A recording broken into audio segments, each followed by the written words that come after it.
Islam teroris, Islam agama yang keras, namanya nabinya tukang kawin, diajarkan untuk jadi penginjil dari kecil. Kok ini agama kok beda ya?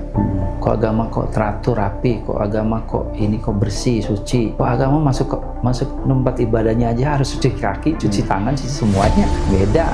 Kok di saya kok lengkap gitu loh, pakai bajunya, gitu. Kok di sana tertutup? Kok di saya terbuka, seksi-seksi?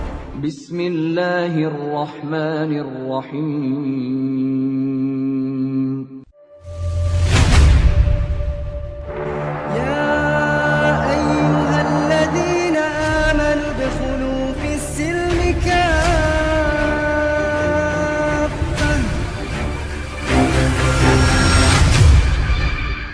Bismillahirrahmanirrahim. Assalamualaikum warahmatullahi wabarakatuh. Selamat datang kembali di Ngaji Cerdas. Insya Allah mencerdaskan umat bagi mereka yang mau berpikir. Alhamdulillah. Sahabat Ngaji Cerdas, bayangin. Lahir di keluarga yang taat ya. Di keluarga rata-rata semuanya pendeta. Bahkan beliaunya sendiri nih, orangnya sendiri juga menjadi khotbah. Selevel pendeta begitu ya. Tapi siapa yang sangka gara-gara satu ayat, gara-gara hal yang membuat beliau tergelitik, akhirnya menjadi seorang muslim. Nah, alhamdulillah sekarang saya sudah sama yang bersangkutan ini. Assalamualaikum. Waalaikumsalam. Bang Yos, saya manggilnya Bang Yos, sahabat Ngaji Cerdas ya. Nama lengkapnya siapa Bang? Joseph Josia. Joseph Josia. Nah, qadarullah, Masya Allah ya. Beliau ini saya dihubungi ya, kaget saya ya, Masya Allah. Atas izin Allah ini ya. Jadi saya malam dihubungi sama Bang Yos. Kita chatting-chattingan, awalnya saya belum nyambung Bang Yos. Ternyata, Masya Allah, beliau adik dari Haji Joni Said ya, almarhum. Nah, beliau pernah menjadi narasumber di tahun 2022 atau tahun 2021 di Ngaji Cerdas. Nanti mungkin linknya bisa dilihat ya. Nah, beliau dulu juga aktif di gereja ya. Nah, alhamdulillah beliau sekarang Bang Yos di hadapan saya nih, Masya Allah. Masuk Islam tahun 2023 ya? 2020 ya? 25 Juni 2020. Masya Allah. Jadi sahabat Ngaji Cerdas, gimana kisahnya, kemudian bagaimana ceritanya, nanti kita ulik ya. Bang Yos, mungkin sahabat Ngaji Cerdas pengen kenal secara latar belakang, kemudian kegiatan sekarang seperti apa, perkenalkan dengan sahabat Ngaji Cerdas. Mohon disapa. Halo Ngaji Cerdas. Saya Bang Yos, namanya Joseph Josia. Jadi dahulu saya latar belakangnya adalah seorang Kristen aktif di gereja atau di perkumpulan. Dan sekarang kegiatan saya adalah sebagai relawan kemanusiaan. Jadi kalau di Muslim dakwah, saya dakwanya kemanusiaan. Oh, Masya Allah. Jadi memang walaupun sebelum masuk Islam sudah menjadi aktivis relawan ya? Ya. Atau setelah masuk Islam? Sebelumnya juga sudah aktivis. Oh, sudah terjun di lapangan jadi relawan ya, kemanusiaan ya? Kemanusiaan. Oh, Masya Allah. Kemudian selain jadi relawan nih, kegiatan utama di rumah atau di keluarga tuh apa sekarang? Saya usaha dagang. Oh, dagang ya, Masya Allah. Sunnah Nabi ya, jadi pedagang ya, Masya Allah. Insya Allah jadi tajirun ya, Insya Allah, doain ya. Supaya dakwahnya lancar Bang. Ya, Insya Allah, Masya Allah. Boleh ceritakan nggak latar belakang keluarga? Seperti apa? Saya dari berapa saudara atau? Saya 10 bersaudara. 10 bersaudara yang terlahir semuanya di agama Kristen. Terlahir. Dan bapak saya kebetulan adalah penginjil dan dia kalau disebut yang membuka area-area seperti di Lampung, area-area yang banyak penganut yang bukan Kristen tapi mayoritas. Nah, tujuannya adalah mengkristenkan orang lah. Tujuannya adalah supaya sebanyak mungkin orang masuk dari agama yang dianutnya. Karena konsepnya memang seperti itu. Katanya dari keluarga yang taat nih tadi kan, termasuk ayah penginjil dan sebagainya. Ya. Bahkan banyak yang jadi pendeta begitu ya?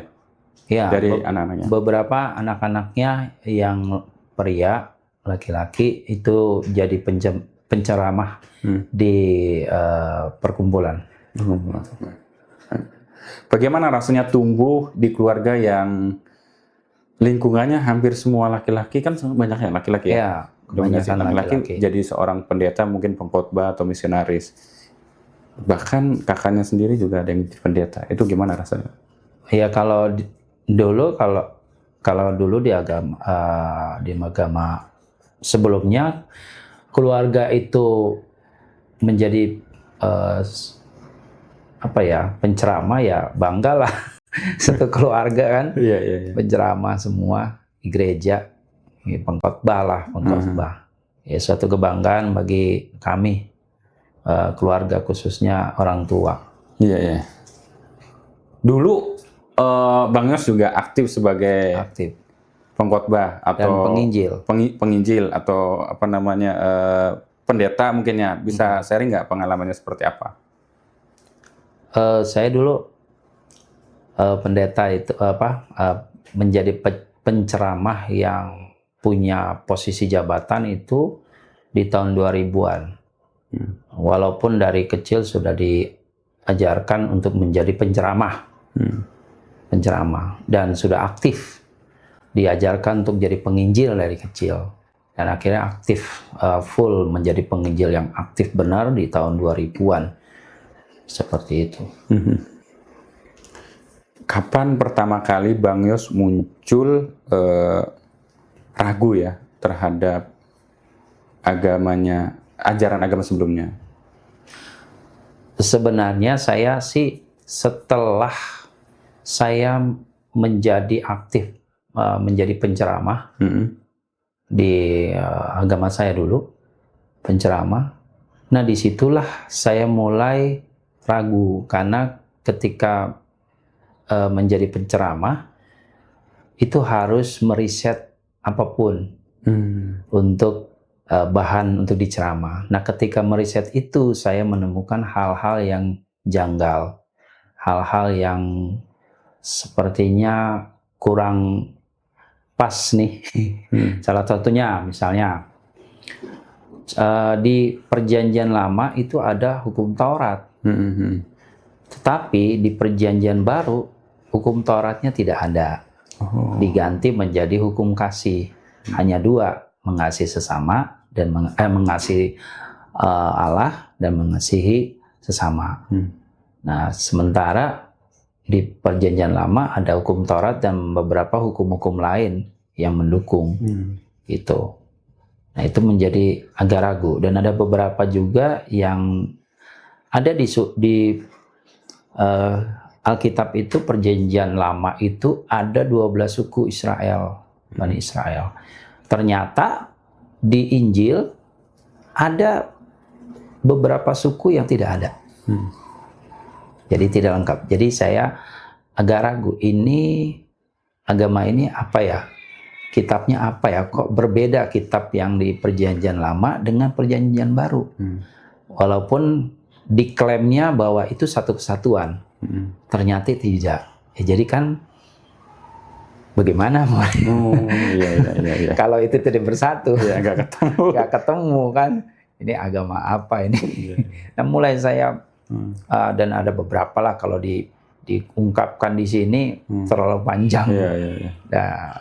Ceritanya. Berarti sudah goyah tuh ya? Sudah goyah. Sudah goyah saya. Apalagi yang Bang Yos cari waktu itu, kan udah goyah nih. Apakah diskusi dengan seniornya atau dengan pendeta atau dengan dewan-dewan gereja, atau tanya ke orang, ada diskusi lain nggak? Maksudnya ada cari tahu lagi nggak gitu soal tadi? Iya, tanya, tapi tidak menemukannya. Oh, enggak. Ya, jadi nggak menemukan itu, pertanyaan itu tentang khususnya yang suku-suku Bani Israel ini kok yang di sini nggak ada, yang di sini kok lengkap. seperti itu. Dan itu tidak ditemukan sampai saya akhirnya hijrah. Nggak mencoba cari, jangan-jangan ini cetakan lama, cetakan baru, apa Injilnya atau apa, Taurat apa, nggak nyari lagi. Mencari tapi nggak mendapatkannya. Tetap sama. Tetap sama. Disebutkan bahwa sempat bingung soal hukum Taurat dalam Perjanjian Lama. Maksudnya bisa dijelaskan nggak kegelisahan itu muncul tuh saat di mananya gitu? Tadi kan di sini beda, di sini beda, di sini beda. Ada hukum Taurat yang mana, yang ayat yang mana yang kira-kira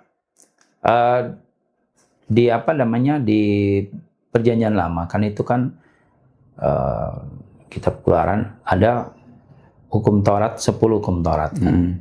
10 hukum Taurat yang dibacakan dan ada beberapa hukum-hukum lain kan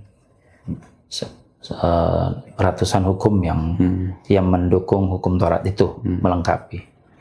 Nah tapi di Perjanjian Baru itu tidak ada gitu loh catatan itu. Catatan sebenarnya kalau Perjanjian Baru itu kan bukan catatan Yesus, catatan gitu, kaki ya, catatan kaki. Dan tidak disebutkan ada hukum Tauratnya di situ, ada hukum kasih satu. Kenapa kok tidak ada? Ya karena memang sesuai dengan riset saya bahwasannya Injil itu, Perjanjian Baru itu bukan murid Yesus yang catat. Ternyata. Karena setelah saya riset juga kemungkinan itu murid Yesus. Ya, ada kalimat kemungkinan yang saya riset. Kalau kemungkinan berarti kan bukan. Makanya setelah saya riset lagi bahwasannya yang mencatat kitab Injil itu keempat rasul yang disebut rasul itu bukan murid Yesus. Nah itulah yang membuat saya goyah juga salah satunya dari makanya tadi saya bilang kalau diungkapin semua keraguannya banyak sebenarnya. Ditumpahin semua ya. Ditumpahin semua banyak. Jadi Matius, Markus, Lukas, Yohanes itu bukan murid Yesus ternyata. Kalau memang itu yang mencatatnya murid Yesus kan ada 12 orang. Seharusnya kan itu 12 orang, tapi kok ini cuma 4 dan ternyata kisah-kisahnya pun di dalam Injil itu ada yang terpotong-potong, ada yang nggak lengkap seperti itu. Ya salah satunya tadi lah Taurat ini tidak lengkap. Bagaimana yang lainnya? Gitu. Padahal seorang pengkhotbah loh ya, seorang penceramah di gereja gitu ya. Itu gimana? Ada efeknya nggak terhadap jemaat tuh? Oh, kelihatannya kok nggak mood ceramahnya atau gimana? Ada efek nggak kok kepada jemaat waktu itu? Ya pada waktu saya ceramah ya ngambang aja antara saya ini benar atau tidak yang saya sampaikan kan. Ya kalau penceramah itu jemaat itu kan kebiasaannya hanya menurutin apa-apa yang dikatakan si penceramah, dia percaya aja. Padahal yang lagi nyampainya gue lagi goyang nih. Ya, mau itu benar atau tidak ya ditelan aja. Tapi kan yang menceramai kan bergolak nih. Ini saya benar atau enggak ngasih taunya, ini bagaimana? Seperti itu. Dalam keadaan goyah, dalam keadaan bimbang, tetap ceramah ya. Tetap karena ceramah. kewajiban waktu itu ya. Kewajiban ketika itu. Walaupun saya memang ketika itu agak sedikit kritis menanyakan, ini kok begini, kok ini. Nanya ke siapa? Waktu itu kan penceramah. Ya, saya kan ada senior-seniornya lah. Seperti itu. Jadi ya menanyakan. Tapi tidak mendapatkan tetap jawabannya nggak memuaskan akal ya. Jadi kan tetap goyang. Iya. Aduh, gimana ya? Jadi kalau bisa saya simpulkan, Bang Yos belum mendapatkan jawaban yang memuaskan akal. Iya, masuk akal ya, kok nggak masuk akal. Masya Allah. Apakah ada titik tertentu nih Bang Yos ya, ketika Bang Yos merasa ada sesuatu yang tidak sinkron tadi ya, dalam catatan Injil tadi? Ya, Maksudnya? Apakah ada titik tertentu ketika Bang Yos merasa ada sesuatu yang tidak sinkron dalam catatan Injil? Ini persepsi dalam sebelum masuk Islam, gimana? Ya, kalau apa namanya di kami dulu, ini tentang Islam ya? Enggak. Apa? Kan tadi ada tidak kesinkronan terhadap Injil tadi ya, di catatan kaki, terus di keyakinan Bang Yos. Nah, ada titik tertentu nggak merasa ini memang nggak benar gitu loh, gitu Bang? Oh iya, nggak benar. Iya, iya. Jadi ya dalam catatan-catatan di Injil itu memang nggak sesuai dengan kenyataannya ya di kehidupan, ya kan seperti itu. Jadi di kitabnya pun juga kan nggak, dengan kitab lama juga nggak sinkron. Nah itu maksudnya. Nggak sinkron gitu. Jadi nggak sinkron. Itulah yang membuat saya ini sebenarnya kitab ini benar kitab bukan sih? Iya. Ya kan? Atau memang wahyu dari Tuhan atau memang ini catatan orang manusia atau pemikiran manusia, seperti itu. Itulah yang membuat saya akhirnya menjadi goyah ya, kepercayaan saya goyah tentang ajaran yang dari kecil saya pelajari, seperti itu. Masya Allah. Sebelum saya lanjut ke pertanyaan selanjutnya nih, berarti total tadi berapa bersaudara nih Bang Yos? 10 ya? Saya 10 bersaudara. Yang jadi penceramah, khotbah atau pendeta berapa? Yang penceramah full, yang dapat jabatan itu ada 3 orang. Yang lainnya? Yang lainnya nggak semuanya sih jadi penceramah. Mereka baru belajar, gitu. Tapi mereka taat terhadap. Iya. Itu sama, denominasinya sama, maksudnya dari Kristen apa sama semua? Sama semua. Sama. Kristen apa bisa disebutkan? Kami Kristen Saksi-Saksi Yehova. Saksi-Saksi Yehova. Nah, jadi sahabat ngaji cerdas kalau belum tahu Saksi-Saksi Yehova, nanti googling aja ya. Kalau dijelaskan nanti panjang lagi, gitu ya. Kurang lebih yang sering door to door itu ya Bang ya? Iya, door to door. Semua dimasukin. Bawa selebaran. Ya, bawa brosur. Salah satu ininya apa Bang? Salah satu unggulan maksudnya ngajaknya bisa dicontohkan nggak gimana? Jadi konsepnya adalah mengajak orang tidak langsung diajak. Jadi pendekatan dulu untuk silaturahmi. Kalau dulu saya selalu datang ke Muslim, saya silaturahmi, mau berkenalan. Kami tinggalnya di sana, di dekat, walaupun saya tinggalnya jauh. Kan kebiasaan orang kita Indonesia kan kalau sama tetangga ya silaturahmi. Betul. Jadi bahasanya bukan mau apa namanya, jadikan hamba Tuhan. tapi silaturahmi dulu. Dan itu ada proses panjang yang akhirnya mengajak. Berarti disentuh dulu sisi emosionalnya, sosialnya gitu ya. Nanti suatu saat butuh kita bantu. Kalau sudah nurutin semua, klik. Jadi kebutuhannya apa dari keluarga itu, permasalahannya, problemnya apa, seperti itu. Itu konsepnya yang mau. Konsepnya. Jadi supaya orang tertarik, ya kan, akhirnya mereka yang penting tertarik aja dulu, nggak perlu belajar dulu, ya kan. Yang penting dirangkul dulu secara kekeluargaan sosial. Nanti urusan dia mau masuk atau tidak itu nanti belakangan.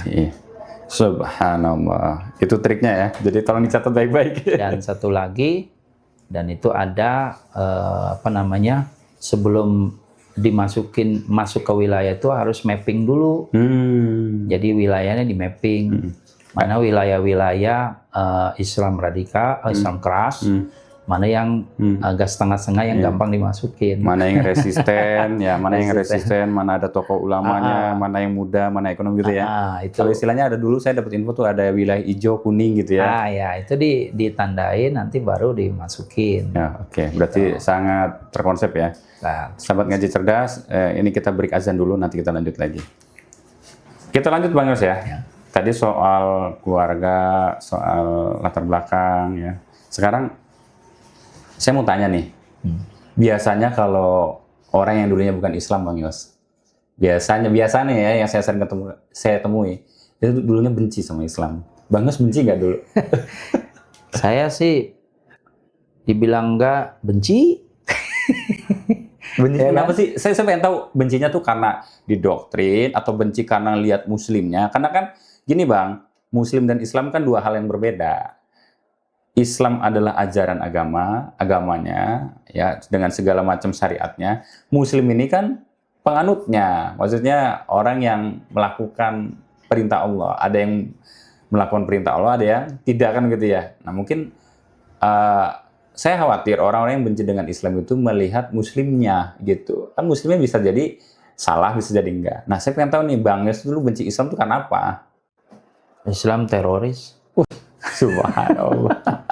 Karena memang di media seperti itu. Di media begitu. Framingnya. Islam itu agama yang keras, nggak cinta damai, Sering ngobrak-abrik begitu lihatnya. ngabrik. Terus apa namanya, nabinya tukang kawin. Nabi itu info dari mana? Bang Yos dapat Ya info kan? dari mana? Info dari apa namanya, Media dari juga? media dan lain sebagainya, seperti itu. Padahal nabi-nabi terdahulu di agama Kristen sendiri nikah ya juga banyak tuh nabinya, Banyak, apa iya. istrinya Ibrahim aja punya istri kan. banyak tuh. lebih dari satu lah, Iya. seperti itu. Jadi dari framing media berarti bisa saya simpulkan ya. Terus setelah sudah masuk Islam, apa yang dirasakan sekarang? Saya sebelum masuk Islam mempelajari dulu Islam. Saya bergaul dengan orang-orang Islam. Sahabat-sahabat saya Islam. Enggak seperti itu ternyata. Dan mereka damai. Apalagi tata cara ibadah orang Islam ternyata lebih baik daripada agama saya yang dahulu. Islam ternyata bukan seperti yang dibayangkan oleh saya dulu, bahwasannya Islam itu orang-orang yang suka berantem, ya kan, dan parah lah. Ternyata enggak kok. Setelah saya bergaul sama teman-teman saya yang Muslim, ya akhirnya ya Islam itu damai kok. Dan ternyata doktrinnya di agama saya yang dulu memang nggak boleh bergaul selain dari anggota organisasi. Oh gitu. Ya tujuannya mungkin supaya tidak mengenal. Tidak terkontaminasi. Ya, terkontaminasi dan tidak mengenal. Ya, kalau tidak mengenal kan berarti tidak tahu. Taunya hanya informasi yang salah. Yang tadi ditelan mentah-mentah oleh Bang Iya, Yos. seperti itu. Nah, setelah bergaul, setelah tahu, ternyata Islam itu tidak seperti itu. Dan Islam itu agama yang berbagi. Setelah saya terjun bergaul, agama yang berbagi karena ajarannya berbagi, sedekah itu. Nah itulah yang saya lihat, oh bagus nih agama. Gitu. Beda dengan agama terdahulu saya, ya hanya hanya kelompoknya saja, tapi jarang berbagi untuk kelompok lain, yang bukan kelompoknya. Seperti itu. Iya. Jadi itu pandangan yang didapat ya. Iya. Alhamdulillah setelah berinteraksi dengan Muslim, alhamdulillah punya pandangan baru terhadap Islam. Pandangan gitu. baru. Salah satunya itu. Berarti hikmahnya kalau ada sahabat ngaji cerdas atau di luaran sana yang tidak suka dengan Islam, tanya sama Muslim semua. Iya. Terus tanya bener apa enggak begitu ya. Betul. Jangan ditelan mentah-mentah seperti Bang Yos dulu ya. Iya. Bang Yos, saat jadi pendeta gitu ya dulu, atau jadi penceramah, atau jadi pengkhotbah waktu di gereja, katanya juga pernah mengkonsepkan untuk mengkristenkan orang lain. Ya, apa yang dirasakan waktu itu Bang Yos? Ya, bukan hanya Muslim aja ya. Ya. Oh, di luar Muslim juga? Ya, di luar Muslim juga. Semuanya kalau bisa ya ikut agama kami. Ikut saksi Yehova. Ya, Karena kan Karena saya dapat informasi bahwa saksi Yehova sendiri kan sempalan dari agama Kristen, Bang Yos. Ya. Mungkin dari agama Kristen sendiri diajak ke saksi Yehova begitu. Tapi sebenarnya konsepnya sama aja seperti Kristen-Kristen lain. Memang apa yang membedakan tuh apa sebenarnya yang mencolok itu terhadap saksi Yehova dengan Kristen yang lain? Ya, walaupun agama saksi Yehova itu mereka mengklaim bahwa mereka itu berbeda dengan Kristen lain dan dengan agama lain. Ternyata sama Kristen lain sama aja. Samanya apa? Ya, kalau percaya Yesus ya tetap percaya Yesus.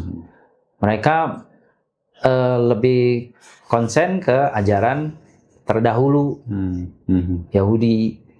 Oh, iya. Jadi ternyata setelah saya perhatikan, loh ini kok arahnya ke sana terus gitu loh. Agak mirip-mirip. Mirip-mirip seperti itu Yudaisme. Walaupun mereka menganggap orang-orang Yahudi itu tidak baik, tapi tetap ajarannya dipakai, diadopsi. Walaupun mereka bilang Tuhan itu Esa, itu kan hanya kamuflase aja untuk menarik orang lain supaya khususnya agama Islam supaya mereka menjadi penganut agama tersebut. Ya. Jadi yang diajak ini mirip Islam karena ya, Tuhan kan satu. gampang. Kalau itu cuman Kristen aja kan orang nggak mau. Karena saksi Yehova itu bukan Trinitas ya. Tuhan satu ya Tuhannya ya. Satu. Oh, Esa itu ya. Esa. Oh, mirip sama Islam gitu ya. Ya, mirip. Padahal sebenarnya sama aja. Sama. Kecuali kalau beda kitabnya bukan kitab itu, kitab Al-Qur'an. Masih Injil yang atau dipakai kitab kan? yang lain. Iya. Masih itu juga. Itu aja. Apakah ada momen yang paling membekas saat Bang Yos berhasil mengkristenkan orang atau membawa orang ke saksi Yehova? Ya kalau orang itu saya mengajak orang atau mengajar orang, akhirnya orang itu masuk Kristen, ya kan seperti itu. Ya itu kan doktrinnya kan mendapatkan pahala. Ya, pahala kehidupan. Karena ada amanat agung juga ya. Iya. Jadi karena muridmu menjadi Tuhan itu domba-domba itu ya. Nanti kalau yang lupa pokoknya amanat agung gitu ya. Agung. Kurang lebih. ada amanat agungnya di Matius 28 ayat sekian. Oh, masih ingat penceramah dulunya. Pengkhotbah ya. Iya. Masya Allah. Bang Yos, sekarang saya mau tanyanya soal perjalanan hidayah ke masuk Islamnya ya. Tadi kan belum detail nih Bang Yos, bagaimana teknisnya, terus bersentuhan dengan apa gitu kan. Tadi kan di awal baru gambaran saja. Nah sekarang saya mau tanya nih, sebenarnya titik balik Bang Yos itu bisa mulai dekat dengan Islam itu di mana triggernya? Kalau tadi kan saya belum bisa berasumsi, awalnya kan Bang Yos masih ragu dengan ajaran agama yang sebelumnya. Kan saya bisa juga berasumsi ketika ragu Bang Yos cari agama lain selain Islam. Nah ini kenapa langsung cari Islam? Apa yang membuat, trigger yang membuat Bang Yos tiba-tiba cari Islam gitu? Kan bukannya benci selama ini. Ya, saya akhirnya mau tercetus, saya masuk ke agama Islam aja, nggak ke agama lain.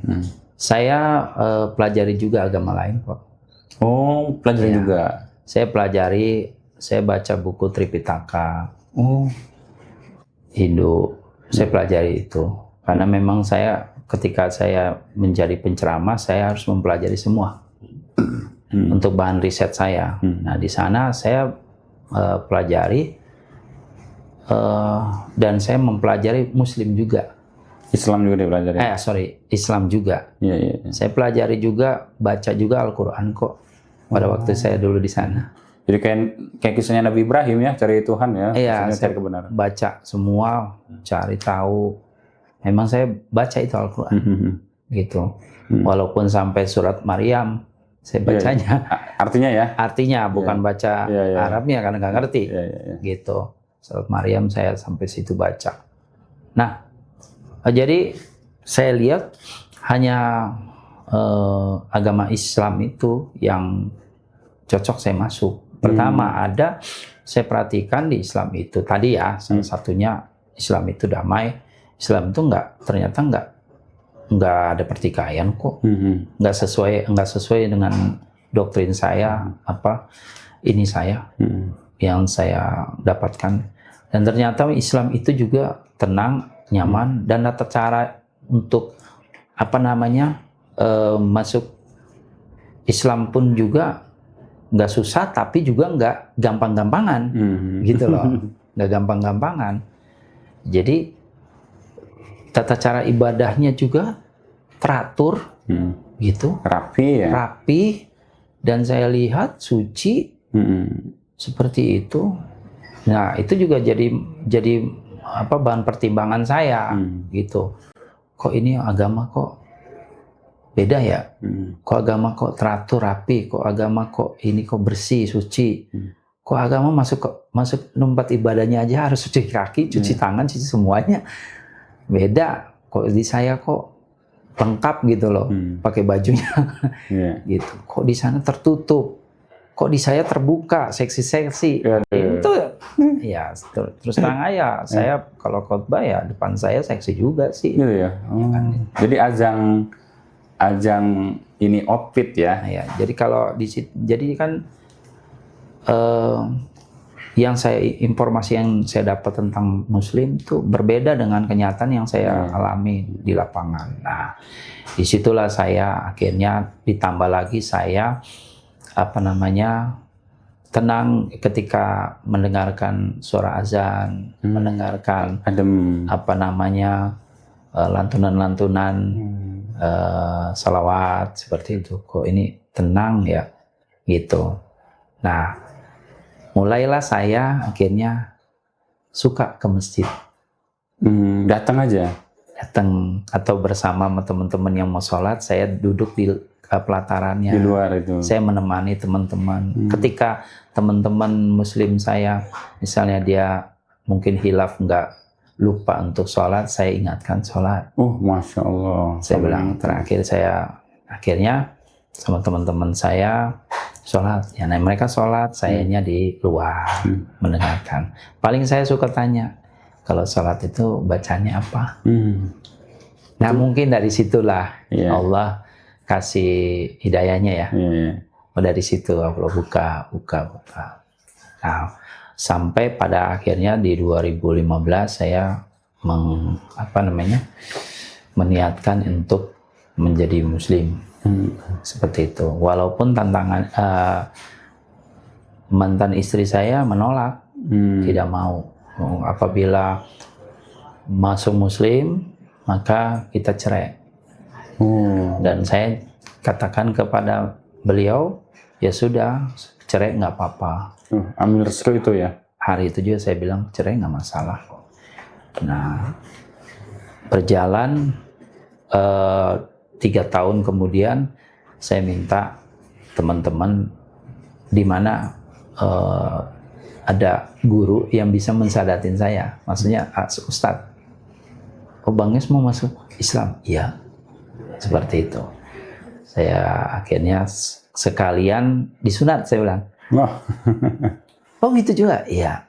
Jadi saya memang mau masuk Islam, saya bilang. Alhamdulillah. Seperti itu. Itu mengalir aja begitu. Ternyata tidak, ya mungkin ini jalan Allah, belum mengizinkan saya masuk dulu. Oh belum? Belum, di 2018. Niatnya 2015 masuk. 2018 menyatakan ke teman-teman yang Muslim, saya mau. Belum juga. Declare lah bahwa saya mau masuk Islam. Declare. Tidak masuk akal kalau tidak ada ustadz kan? Iya, harus ada yang bimbing. Mereka bilang nggak ada ustadz. Belum dapat ya. Susah ya dapat ustadz. Saya nggak tahu. Di 2020 lah akhirnya, setelah saya dinyatakan, sebelum saya di 2018 itu didatangin saya sama pihak gereja, kenapa tidak aktif, kenapa nggak ini lagi, atau ada masalah apa? Saya tidak menjawab dan tidak apa-apa. Karena niat saya udah bulat. Mau pindah Sadat. Nah, di 2020 akhirnya saya dinyatakan sudah lagi tidak menjadi anggota Gereja. gereja itu dan dikeluarkan dari gereja itu. Nah, ketika hari itu dinyatakan saya tidak lagi itu, seminggu kemudian baru saya minta disadatin. Alhamdulillah. Jadi pencariannya akhirnya berlabuh pada agama Islam ya. Ya. Dia kan sempat nyari agama-agama yang lain dan sebagainya. Itu kalau seperti itu, saya mau tanya nih, siapa atau kejadian apa yang paling berpengaruh terhadap hijrahnya Pak Yos? Mayos. Ada orang kah yang mendampingi atau baca buku, nonton YouTube atau apa yang benar-benar itu kayaknya dorongannya harus sekarang masuk Islam? Ya. Jadi di 2015 saya berniat. 2018-19 saya terjun ke dunia relawan. Dan ternyata setelah saya pelajari, Islam itu mengajarkan tentang berbagi. Berbagi. Nah, kencangnya itu di 2018 ke sana bahwa saya harus masuk Muslim. Oh, gitu. Selain yang tadi-tadi yang mendorong saya kok agama yang terdahulu saya seperti ini. Nah, di 2018 itulah dan 2019 yang kencang membuat saya akhirnya harus masuk Islam. Kenapa? Islam itu damai, Islam itu mengajarkan berbagi, Islam itu mengajarkan kebaikan dan lain sebagainya. Akhirnya, oh iya, sesuai nih dengan apa yang saya jalankan, gitu. Jadi bohong kalau dibilang Islam itu teroris, tidak. Islam itu baik, berdamai, dan juga dalam ajaran ibadahnya juga selalu diajarkan perdamaian. Assalamualaikum. Iya, itu udah langsung perdamaian tuh ya. Kalau diartikan, coba ada yang tahu nggak artinya apa tuh? Jadi assalamualaikum itu perdamaian. Masya Allah. Iya, betul. Damai sejahtera. Kalau di Kristen itu damai sejahtera. Sama sebenarnya. Maksudnya artinya sama. Saat akhirnya memutuskan masuk Islam, Bang, bagaimana respon keluarga, Bang? Maksudnya khususnya keluarga besar, kan dari ada 10 keluarga nih, ada 10 bersaudara. Itu responnya seperti apa? Kan juga ada beberapa yang jadi pendeta ya. Itu respon mereka tuh seperti apa ketika Kalau ketika saya jadi pendeta, hijrah, jadi Muslim, jadi Islam, itu khususnya orang tua ya. Kalau abang-abang saya kan beberapa sudah sebagai mualaf ya, seperti itu. Tapi orang tua itu dia tidak setuju saya seperti itu. Hari Kamis 25 Juni 2020 saya bersahadat. Dan ketika yayasan yang mensahadatkan saya, mereka minta saya untuk wawancara dan izin untuk di-up ke media, ya saya silahkan aja di-up. Nah, ketika di-up itu, ternyata orang tua saya tahu bahwa saya masuk Islam. Nah, ketika itu dia marah besar.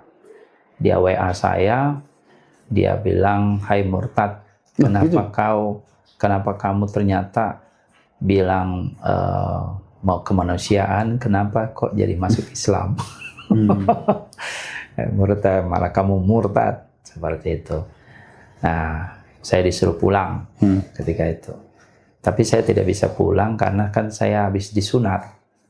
Susah juga ya. Pada waktu itu saya sahadat, langsung habis zuhur itu langsung saya minta disunat ya, di yayasan itu. Disunat, lalu harus menunggu bisa saya jalan naik motor untuk pulang. Jakarta Selatan saya di sana ketika itu di sahadat. Lalu hari Selasa saya janji pulang. Seperti itu. Nah, Selasa itu pulang, baru di situ saya diusir sama orang tua. Saya dikutuk sama orang tua. Dikutuk? Kutuk. Saya dikutuk sama orang tua saya. Hai murtad, kamu tidak akan hidup baik, hidupnya akan sengsara seumur hidup kamu dan kamu akan hancur ekonomi kamu. Doain begitu ya? Ya. Ya, dalam hati saya sih saya tidak membalas ucapan itu atau menjawab, tapi hanya di hati saya aja. Saya ingat, saya cuman di hati katakan bahwa manusia itu tidak bisa mengutuk. Yang bisa mengutuk hanya Allah. Masya Allah. Dari pengalamannya Bang Yos luar biasa ya.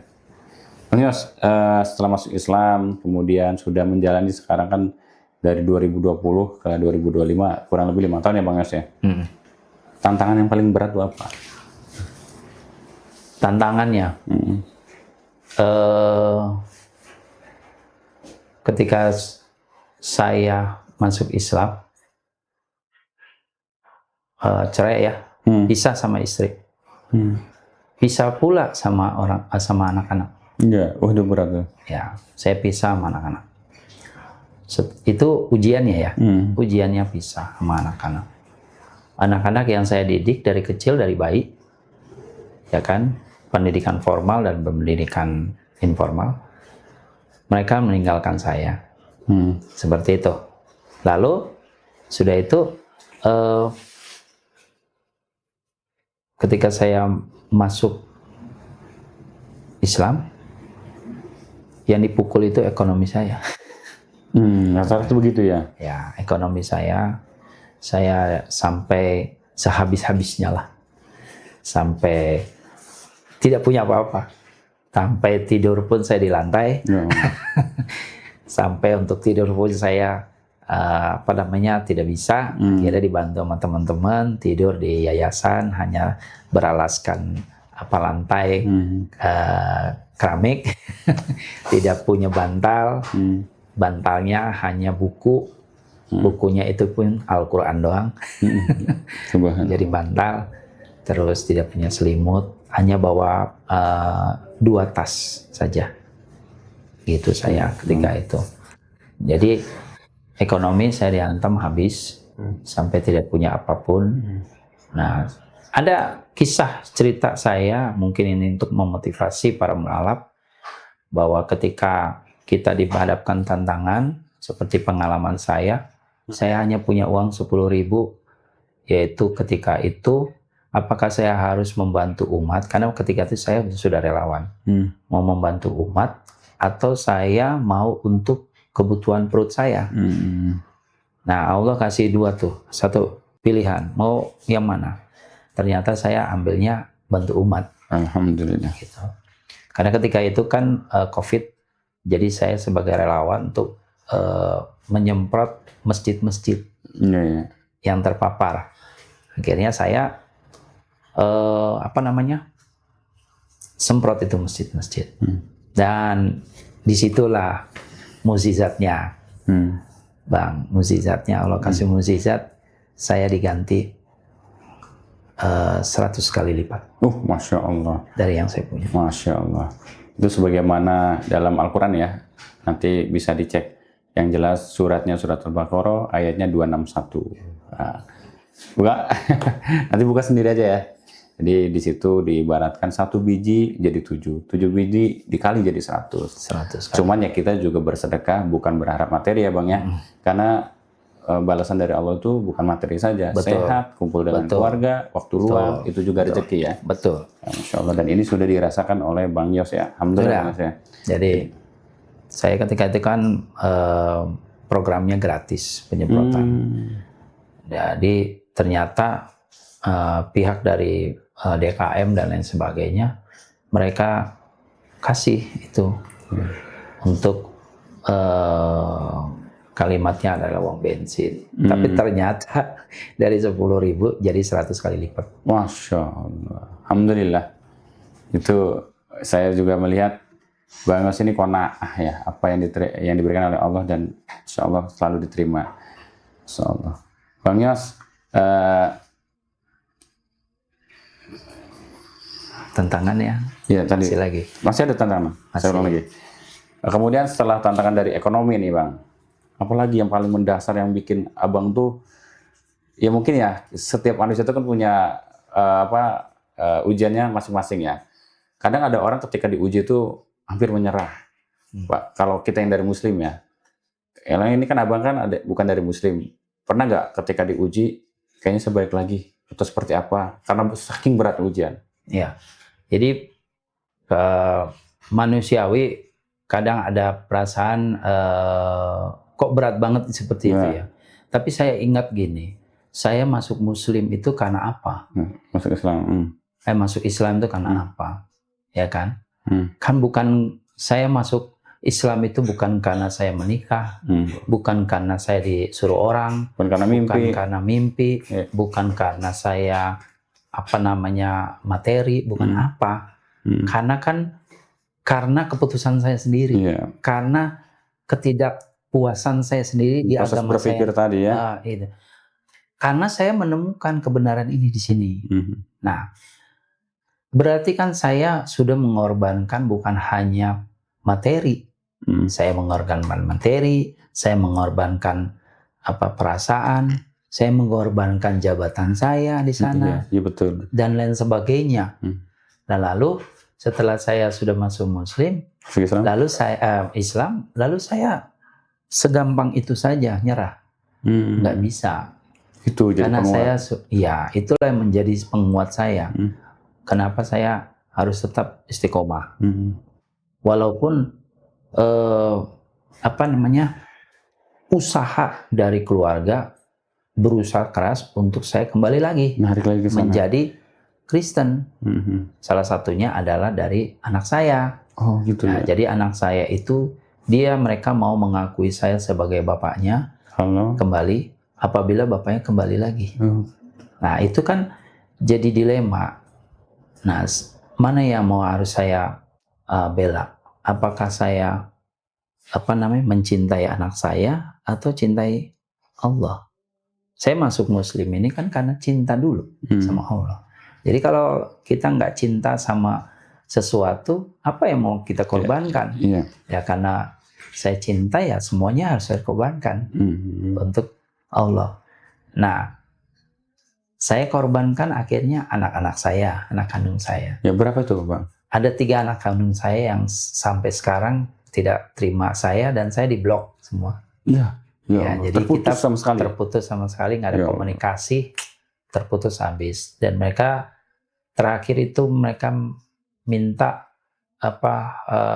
saya kembali, tapi saya nggak mau. Saya bilang daripada kembali, mendingan kita putus hubungan. Semua mempertahankan keyakinan Bang Yos ya. Ini gimana perasaannya ya? Jadi seorang bapak. Ya, perasaannya sih sebenarnya, jadi gini, untuk teman-teman itu jangan dibawain perasaan. Kalau dipakai perasaan nanti luntur pendiriannya. Jadi lebih baik ya sudahlah. Ingat tadi di awal tadi ya, masuk Islam karena apa? Ya, ingat kembali lagi masuk Islam itu karena apa? Ya, Insya Allah yang maha pembolak-balik hati itu Allah. Mudah-mudahan anak-anak Bang Yos juga mendapatkan hidayah dan taufik Allah ya. Sehingga bisa berkumpul dengan Bang Yos, bisa mendoakan Bang Yos nanti ya. Iya. Kalau masalah mereka nanti masuk Muslim itu urusan Allah. Ya, hak prerogatif bukan Allah. Hak kita, saya untuk kalian harus ikut saya, enggak. Itu urusan Allah aja. Jadi tantangannya adalah selain ekonomi adalah keluarga ya Bang ya. Keluarga, perasaan. Iya. Ya, kita doakan bareng-bareng ya sahabat ngaji cerdas ya. Semoga Allah memberikan tadi taufik dan hidayah kepada anak-anak Bang Yos sehingga dia bisa berkumpul dengan Bang Yos nanti sampai surganya Allah. Insyaallah. Bang Yos sekarang sudah jadi Muslim nih, sudah jadi seorang, bukan disebut mualaf lagi ya kalau ini sudah jadi seorang Muslim. Apa sih Bang cita-cita Bang dalam dunia dakwah ini Bang? Cita-cita saya sih sama seperti dulu saya di sana. Saya dulu kan di sana penceramah dakwah. pendakwa. Ya jadi pendakwa juga lah. Pendakwa cita-citanya. Berusaha belajar untuk menjadi pendakwa. Sementara ini saya jadi pendakwa kemanusiaan saja dulu. Jadi tetap sama kayak waktu di agama sebelumnya, cuma beda server aja begitu ya? Beda server aja. Karena memang basicnya begitu di lapangan ya, Bang? Basicnya gitu. Jadi apa saja memang yang sudah di lapangan tuh Abang relawan kemanusiaan apa aja bisa diceritakan? Siapa tahu sahabat ngaji cerdas juga pengen tahu. Ya saya relawan kemanusiaan untuk apa saja, untuk permasalahan apa saja, mau permasalahan kesehatan, mau permasalahan kebencanaan, saya terjun. Terus untuk keluarga-keluarga tidak mampu, untuk disabilitas, jadi untuk fakir miskin, untuk anak yatim, untuk para janda dan lain sebagainya. Itu ikut lembaga mana, terikat atau tidak, atau cuma ya sistem cabutan atau gimana, Bang? Saya tidak di lembaga manapun, tetapi saya bersinergi dengan lembaga manapun. Ya, oke. Nanti saya sampaikan slide-nya ya, beliau di lapangan tuh dengan lembaga apa aja. Rompinya ganti-ganti mulu karena beda lembaganya. Bang, ketika Abang kan ketika jadi relawan kan tentu mempunyai keluarga dan sebagainya. Itu aktivitas perdagangan apa itu seperti apa? Udah autopilot atau gimana kan? Karena relawan juga kita tidak berharapkan materi karena relawan gitu ya. Itu seperti apa, Bang? Siapa tahu ada yang mau ikutin jejak Abang. Iya, kalau relawan itu harus dipersiapkan dulu ekonominya. Ya minimal ya punya usaha lah. Seperti itu. Ada penghasilan. Karena kan kayak saya ini kan tinggalin istri. Iya. Ya kan seperti itu. Jadi harus ada bekal lah untuk keluarga. Seperti itu. Jangan sampai nanti kita bantu orang, keluarganya sendiri berantakan. Iya. Untuk ekonominya. Betul, jadi ya nggak perlu, saya nggak mencari kaya. Yang penting cukup. Itu aja. Cukup qanaah tadi. Yang penting cukup untuk saya di dunia relawan, cukup untuk keluarga di rumah, itu saja. Cukup untuk kalau bisa membantu orang. Oh, Masya Allah. Di infonya yang saya dapatkan juga ya, Bang Yos itu juga berkomunikasi atau juga mendampingi mengawal beberapa komunitas-komunitas mualaf. Jadi bisa ceritakan nggak, Bang? Ada pengalaman tertentu nggak ketika mengawal? Jadi selain dunia relawan, Bang Yos ini juga, padahal masuk Islam baru tahun 2020, sahabat ngaji cerdas. Tapi beliau sudah punya koneksi.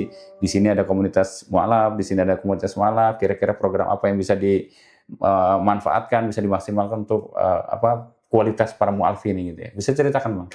Ya, kalau saya kan mualaf juga. Jadi ketika saudara-saudara saya mualaf di luar sana yang membutuhkan bantuan, ya saya terpanggil untuk bantu mereka. Seperti itu. Ada beberapa mualaf yang ada di Bogor, ya, itu pun juga mereka minta bantuan, ya saya bantu sebisa saya. Bantunya saya cuma sebagai wasilah ya, jembatan antara lembaga ini ke mualaf itu. Seperti itu. Kebetulan beberapa saya kenal lembaga dan ada program-program untuk mualaf, ya saya bantu lah, minta supaya dibantu para mualaf ini. Seperti itu. Ya ada banyak sih di beberapa wilayah. Yang walaupun ada yang per kelompok, ada yang per keluarga aja. Yang penting tujuannya adalah untuk membantu mereka, saudara-saudara muslim. Ya membantu umat lah. Tuh.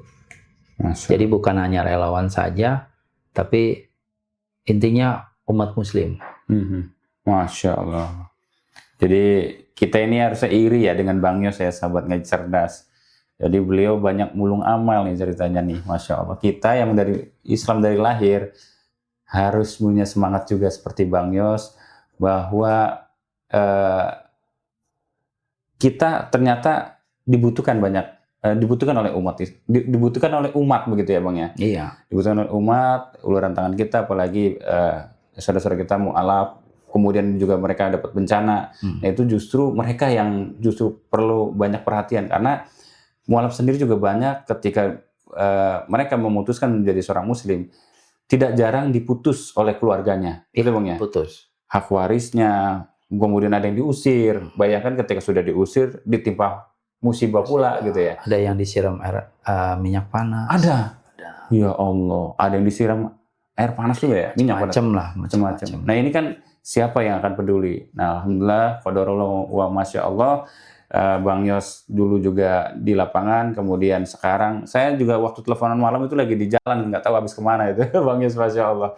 Semoga Allah matikan kita dengan keadaan yang memang kita dalam keadaan husnul khotimah, dalam keadaan berbuat baik, dan perbuatan-perbuatan inilah yang harus kita lakukan ya, perbuatan baik, terus menolong sesama dan sebagainya. Bang Yos, sebelum kita tutup nih, ada nggak pesan-pesan untuk sahabat ngaji cerdas, baik penonton yang mungkin ya kita kan tidak tahu nih, yang nonton bisa jadi ada yang muslim dari lahir, ada juga mu'alaf, ya, ada juga orang yang belum masuk Islam, tapi dia ragu gitu seperti Bang Yos. Barangkali Bang Yos punya pesan-pesan untuk mereka. Gitu. Iya, untuk saudara-saudaraku muslim, mari kita tetap istiqomah. Apapun ujian yang dihadapinya, saya punya banyak ujian, banyak yang saya korbankan untuk yang penting cinta dulu sama Allah. Cinta. Kalau seorang sudah mencintai seseorang, apapun kan dikorbankan. Itu manusia, kita berani korbankan. Apalagi sama sama pencipta atau yang menyelamatkan kehidupan kita, yaitu Allah. Ya kita cinta sama Allah dulu. Setelah cinta, baru kita mengorbankan. Kalau sudah cinta kan setia. Ya, betul. Ya kan, pasti setialah sama yang sudah kita cintai. Maka setialah tetap sama Allah apapun yang terjadi, karena ujian yang kita hadapi itu sebenarnya adalah di belakangnya ada maksud tertentu dari Allah, mungkin derajat yang akan diangkat. Seperti saya diangkat derajatnya ya sekarang ini menjadi relawan, bisa membantu banyak orang walaupun saya cuma wasilah saja. Tapi itu kan salah satu, Allah mengangkat derajat saya. Allah menggantikan semuanya. Jadi jangan takut bahwasannya ketika kita diuji, Allah tinggalin. Enggak, kita tidak ditinggal. Allah akan kasih itu gantinya. Allah akan jawab itu semua. Allah akan kasih solusinya. Jadi seperti itu. Tetap aja istiqomah, tetap aja setia pada Allah, seperti itu. Nah, untuk mereka yang belum kembali ke jalan Allah, masih di luar sana, ayo masuk. Bahwa Muslim itu bukan agama teroris, Muslim itu bukan agama yang tidak ada cinta damai. Ya, Islam itu bukan agama teroris, Islam itu bukan agama yang tidak cinta damai. Islam itu cinta damai, Islam itu tenang, Islam itu baik, tidak seperti yang dipikirkan, dan ajarannya teratur, teratur, tertata dengan baik, tidak berantakan ajarannya, dan suci. Itu ibadahnya suci, seperti itu. Ayo teman-teman, jadilah seperti saya. Masya Allah, maksudnya semangatnya ya Bang ya. Kalau dari 10 bersaudara, semuanya sudah muslim atau ada yang masih non? 2 masih non muslim. Itu pendeta. Satu pendeta, yang satu bukan. Oh, berarti 8 dari 10 bersaudara sudah muslim semua. Satu pendeta, satu bukan. Kita doakan ya sahabat ngaji cerdas, mudah-mudahan Allah memberikan hidayah dan taufiknya ya. Semoga menjadi semuanya sama orang tua saya juga. Orang tua juga belum? Belum. Masih hidup? Masih. Oh ya Allah. Belum ya, masih non muslim dua-duanya. Dua-duanya. Ya, kita doakan semua ya sahabat ngaji cerdas, kekuatan doa itu insya Allah ya. Mudah-mudahan Allah memberikan hidayah dan taufiknya. Sahabat ngaji cerdas, nanti mungkin kita ada part selanjutnya, kita ngobrol nanti di rescue Bang ya, karena kita berencana untuk liputan ke kampung-kampung mu'alaf bersama Bang Yos yang sudah dikawal dan didampingi, kemudian juga Mudah-mudahan saya ada kesempatan untuk terjun ke lapangan dengan Bang Yos ya. Nanti ada rescue dan sebagainya. Tadi saya banyak mengambil pelajaran dari Bang Yos. Bahwasanya Bang Yos saat ini adalah seorang pendakwah, kemudian juga dakwah ini ya, relawan ya. Kemanusiaan ya. Beliau banyak taqarrub ilallah. Sehingga mahabbah, kecintaan beliau terhadap terhadap Allah dan Rasulnya begitu kuat. Dan satu lagi kuncinya kata beliau adalah istiqomah ya Bang ya, supaya kita bisa menjalankan ajaran agama Islam secara kafah ya Bang ya, menyeluruh. Kata Bang Yos tadi rapi, tertata rapi. Kenapa? Dari bangun tidur Bang Yos ya sampai kita tidur lagi Allah atur itu. Bayangkan saja agama mana yang mengatur kita masuk WC keluar WC. Iya. Doanya ada. Keluar WC itu doanya kan gufronaka, minta ampun loh, bayangin. Iya. Bayangkan kita keluar WC, kita minta ampun tuh gufronaka. Kenapa? Mandi juga semua ada doanya. Bisa jadi ketika kita keluar WC, kan doanya minta ampun kepada Allah, gufronaka. Bisa jadi ada makhluk Allah yang terzalim oleh kita. Iya. Ya, lewat lubangnya, ada jin atau apa gitu ya. Makanya aturannya itu jelas, tertata rapi kata Bang Yos tadi. Nah, mudah-mudahan sahabat ngaji cerdas juga, yang Islam dari lahir, atau mualaf, atau yang lain, juga menjalankan Islam secara kafah, menyeluruh. Bukan Islam yang prasmanan aja Bang ya. Islam itu bukan eventan doang gitu ya. Pas lebaran, pas kawinan, pas puasa, pas idul adha, bukan. Islam itu semua yang diatur. Baik riba begitu ya. Saya juga dengar dari Bang Yos nih, semenjak walaupun ini udah anti riba ya Bang ya? Saya anti riba dari Kristen. Oh, dari Kristen aja udah anti riba nih Bang Yos nih. Oh, sahabat ngaji cerdas yang sudah muslim dari lahir, jangan kalah sama Bang Yos. Jadi Islam itu mengatur semuanya. Mengatur hubungan antara laki-laki dan perempuan, mengatur muamalah, mengatur juga faraid, ilmu waris dan sebagainya. Jadi insya Allah kita banyak belajar dari Bang Yos bahwa Islam itu tertata rapi dan damai. Bukan seperti yang dibayangkan oleh Bang Yos di awal tadi ya. Saya Syafruddin Anugrah, kurang-kurangnya mohon dimaafkan. Jika ada kritik dan saran, jangan sungkan-sungkan untuk kirim di email, nanti saya sampaikan di kolom komentar atau kolom komentar. Ngaji cerdas sangat terbuka untuk menerima kritik dan saran ya Bang Yos ya. Tujuannya apa? Tujuannya untuk kebaikan bersama dan juga untuk kebaikan kita semua. Barakallahu fikum jami'an. Wassalamualaikum warahmatullahi wabarakatuh. Waalaikumsalam. Bismillahirrahmanirrahim. Assalamualaikum warahmatullahi wabarakatuh. Ya, kembali lagi ya teman-teman sekalian yang dirahmati oleh Allah Subhanahu wa taala. Bersama dengan saya Hendriko Santoso selaku narasumber di Ngaji Cerdas, mencerdaskan umat. Nah, teman-teman, di sini ada produk bagus nih. Namanya Sultan Parfum. Parfum para perindu surga. Nah, di sini ada 4 macam produk nih. Yang pertama, parfum dengan aroma Raudhah. Parfum dengan aroma Hajar Aswad, parfum dengan aroma kasturi, dan yang keempat adalah parfum aroma 2000 bunga. Nah, kalau teman-teman sekalian sedang umroh, lalu pulang ke tanah air dan rindu dengan suasana di Masjidil Haram maupun di Masjidil Nabawi atau di Mekah dan Madinah, teman-teman bisa beli nih Sultan Parfum dengan aroma-aroma yang menyesuaikan dengan suasana di Mekah ataupun Madinah. Nah, selain teman-teman beli parfum ini, nanti teman-teman dapat bonus gratisannya juga. Apa aja sih teman-teman gratisannya? Nih, yang pertama nanti teman-teman dapat kitab atau buku saku zikir pagi dan petang sesuai dengan sunnah. Nah, yang kedua, teman-teman nanti dapat gratis tasbih nih. Wah, lucu banget ya, imut nih. Bisa dibawa kemana-mana. Yang ketiga, nanti teman-teman dapat juga nih kertas untuk bagaimana sih parfum ini digunakan untuk saat suasana apa aja. Di sini udah dijelasnya teman-teman semua. Nah, jadi teman-teman jangan lupa nih dibeli, informasinya ada di sini nih.